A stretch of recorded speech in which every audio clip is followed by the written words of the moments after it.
So chances are, if you grew up in the modern world, there's a good chance you actually might have low testosterone, as we're about to find out in this video. But why is testosterone important? Well, it pretty much drives everything we do as men, and everything good about being a man all comes from testosterone essentially. But today in this video, we're going to be ranking all the signs from not a sign at all the way up to pure disability. If you have 2 or more of these symptoms, it's a good idea that you download our supplement guide that you can find in the description to boost your testosterone. First one is ED, or erectile dysfunction. So if your ding dong doesn't go up when it should, that's ED. Your ding dong should be going up. If there is breast in front of you, mind you, if it's not your first time, if you've done it a few times and it's not pure out of just performance anxiety, you have ED. So I'm going to put this up into the disability category because if you can't reproduce, you are failing at the one thing we're put here on earth to do. Next is having high body fat. I mean, I'm not going to say it's a direct sign to low testosterone because you're just in a calorie surplus, clearly. If you're having trouble losing weight, like serious trouble losing weight, you've tried plans, you've tried this, you've tried that, and whatever, you just can't lose the weight, there's a good chance your testosterone is working against you. Yeah, because if you're on a calorie surplus and you have high testosterone, it helps with your nutritional partitioning, meaning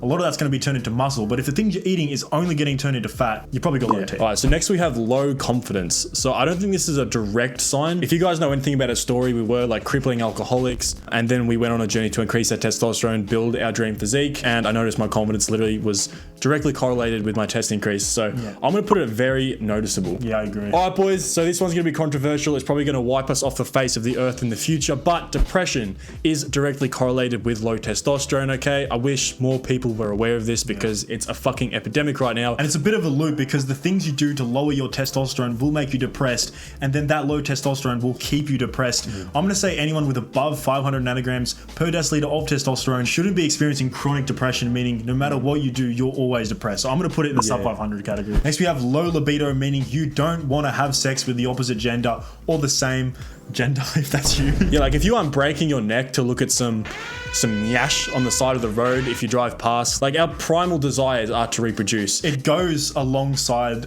the ED thing. I mean, if your wood's not going up, I think it's even worse if you don't even want to begin to have to reproduce with a woman. Yeah. I'm gonna say this is a disability. Yeah, I pretty much rope max it. It's going directly against the one thing we're on earth to do. All right, next is grip strength. So straight off the bat, grip strength is directly correlated with testosterone. If you get someone that is your same sort of body fat percentage and same weight, and you shake their hand and they can outgrip you, more times than not, they are higher test than you. It's just how it is. And guys, if you just clenched your fist right then as a natural reaction to what we're saying, it's a good chance to subscribe to the channel so you don't get bad luck and ED in the future. Yeah, and you can still have low testosterone, but you could just be working out and still have high grip strength. So I'm gonna say it's slightly correlated. The next one we have is low energy or tiredness. If you're sleeping 8 hours and you can't make it through a whole day without having a nap, chances are you've got low testosterone. Like, that doesn't actually make any sense. And this is once again one of those loopholes where dudes that tend to work like office jobs or corporate jobs where they're not seeing the sun, they generally have low testosterone, and then they're saying that their office job makes them tired, which is ridiculous. Yeah, it's more like fatigue and lethargy, which I think is arguably worse than being tired. Like, you actually should be tired as a man after you work out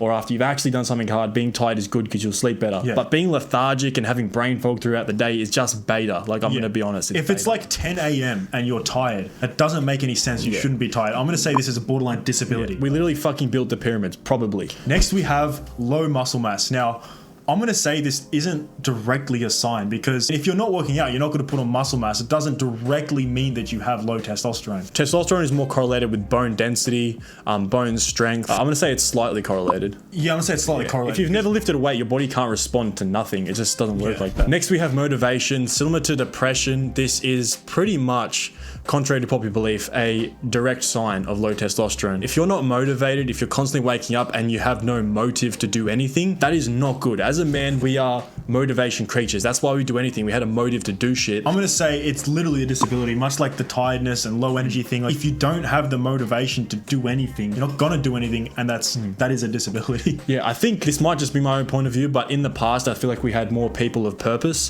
philosophers, things of that nature. We don't really have that many these days. Like, we're all just asking, what is our purpose? Like, you should probably know. Next, we have brain fog. I'm going to say it's not directly correlated with testosterone, although it has some correlation, because a lot of it can be due to diet, things like carbohydrates. We go into this in a full guide in that same link where you'll find the testosterone boosting module. I'm honestly going to say brain fog.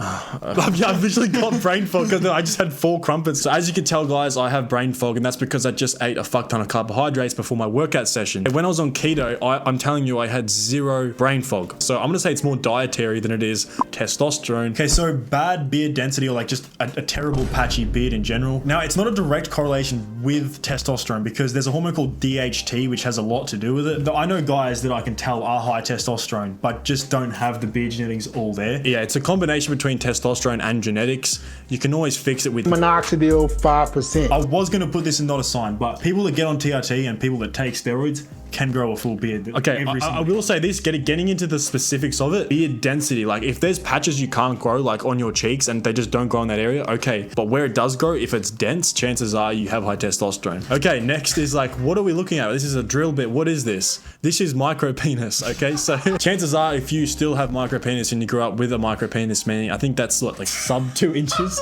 Wait, guys, we have to mature if we want to help our audience. If you have a micro penis, it's not necessarily a sign that you still have low testosterone, but you likely weren't exposed to hormones when you're in the womb and growing up as a child and through puberty. There would be like certain environmental factors. Maybe you're living a sedentary lifestyle, weren't getting nutrition. You should notice a significant Johnson increase throughout puberty. Every time you see it, you're going to notice it. So I'm going to put it in very noticeable. I'm going to put it in disability, man. Most people aren't going to say this, and I'll say it. You're gonna have a lot of, I'm being honest, if you don't have some serious meat, not even serious meat, but like some meat that you can do shit with, there's a good chance your girl is not going to stay. I'm just gonna say it. It's very unlikely you will. And most people won't say that because it's not the right thing to say. I'm gonna put it in disability. If you disagree with this list, you're in sub 500 nanograms, and subscribe for part 2.